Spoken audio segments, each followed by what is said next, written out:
I've heard that their gang has shrunk in number lately, and that they often hire Ronins, former samurais. So, be careful. Thanks for the valuable advice, but how about you help me? I need to, guard the ship. From who?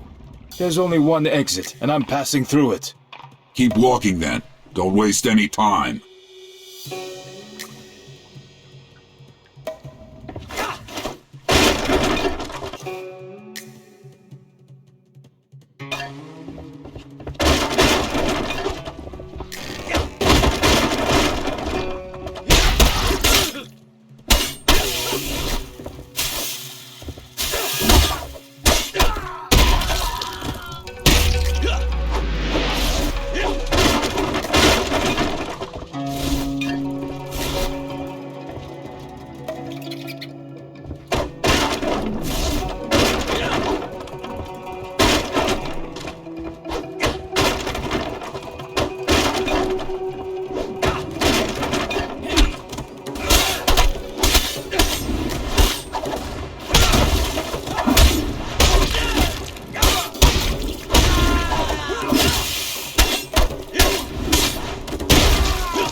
One less gang in the world.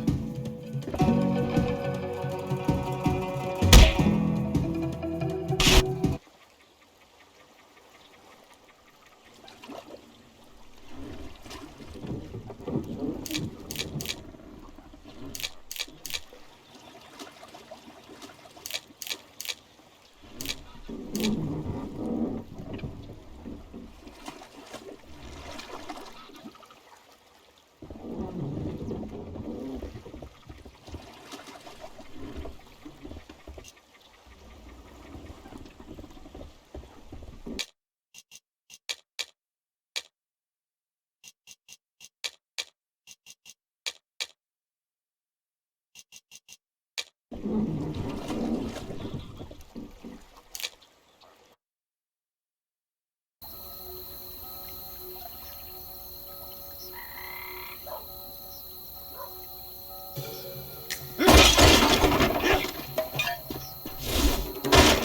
look like simple pirates.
Yes. Very funny. I found Wang Tai-shin's seal in the tea house, so I assumed that he was kidnapped by these samurai. We'll deal with this later, but now we should return to the ship, as I can already hear the guards shouting.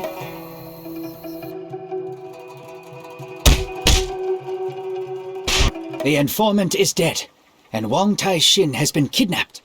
We can consider the operation a failure for now. Don't give up yet. I know a man here named Kage Mosha, who is a veteran bandit and has spies on every street corner. He must know something. He landed in jail recently and won't be easy to reach. However, I've never yet met a jailer who'd say no to a bottle of fine plum wine. I'm barred from going in there, and no amount of wine will change that. You will have to meet with Kage Mosha instead. He's generally not very talkative, so tell him Redbeard said hello. He will understand. What about the warriors who attacked us? They clearly want Wuku. A cross inside a circle is the symbol of the Japanese Shimazu clan. The Ryukyu merchants have collaborated with them for a long time, and may be using their soldiers for protection. As if the Wuku weren't enough. Now we have samurai as well.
The ship's crew definitely won't be a hindrance to us anymore.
There's a riot in the prison, and the guards won't bother figuring out who's who. At least Liu Haibo will be happy that his wine is safe.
Liu Haibo's friend should be here somewhere.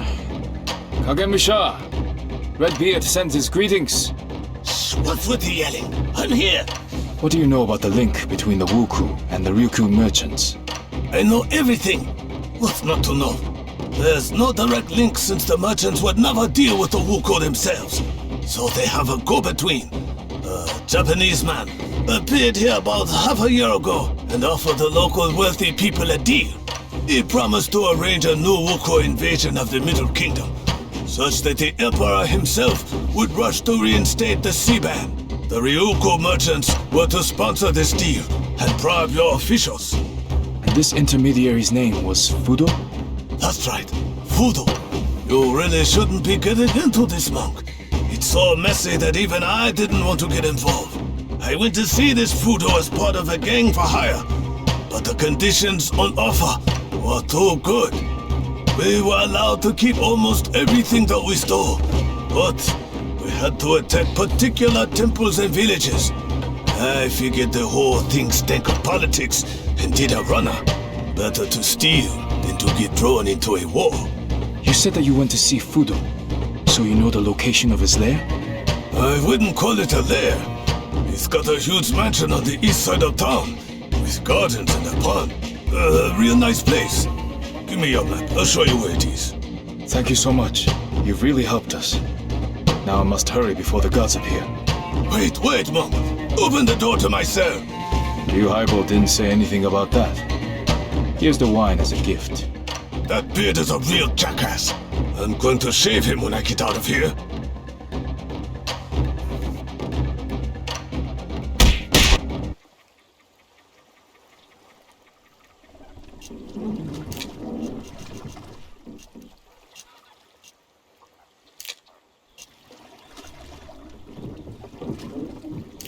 Kagemusha told me the location of Fudo's mansion. It's right here, in the east part of town. Excellent news. Wang Taishin must be there. You will go inside and free the official, and we'll stand outside the gates and hold back the samurai reinforcements. Try to act fast.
Well, hello, my young friend.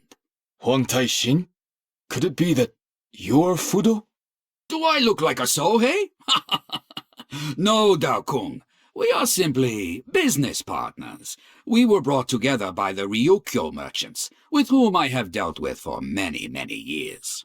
My task was to feed Fudo and his helpers information. For example, I told them about the temple where one of the Heshibi pieces was moved to, conveniently revealed to me by a group of Shaolin monks. Moreover, I had to prevent the news of Wuku attacks from getting out, blaming it all on regular bandits or villagers' tall tales. The merchants regularly paid me for all this. How does Fudo plan to use the Heshibi? He intends to summon an army of spirits and use it to establish a new order in his country, one without samurai, clans, or wars. His plan is as melodramatic and naive as Fudo himself.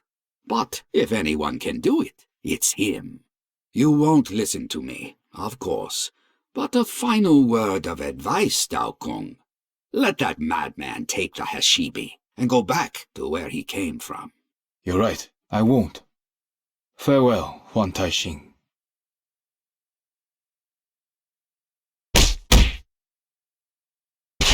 On their return home, the heroes discovered that Fudo's troops had attacked their camp in their absence. The defenders had fought bravely against the greater pirate force, but eventually, one after another had fallen in battle.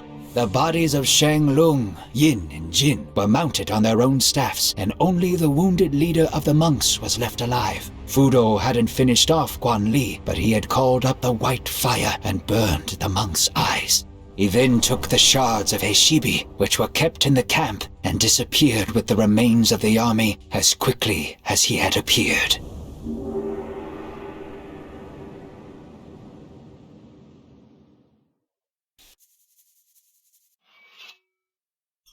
We have buried our brothers, but this will not weaken our resolve.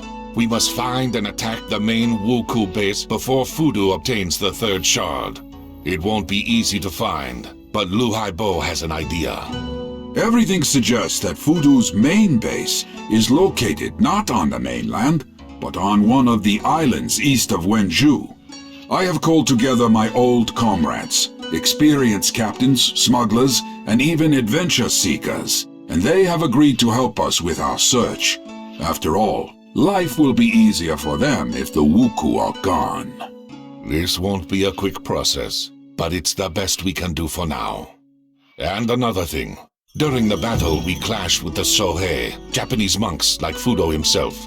These warriors are incredibly strong and equal in skill to the Shaolin monks. Be careful when engaging them in battle.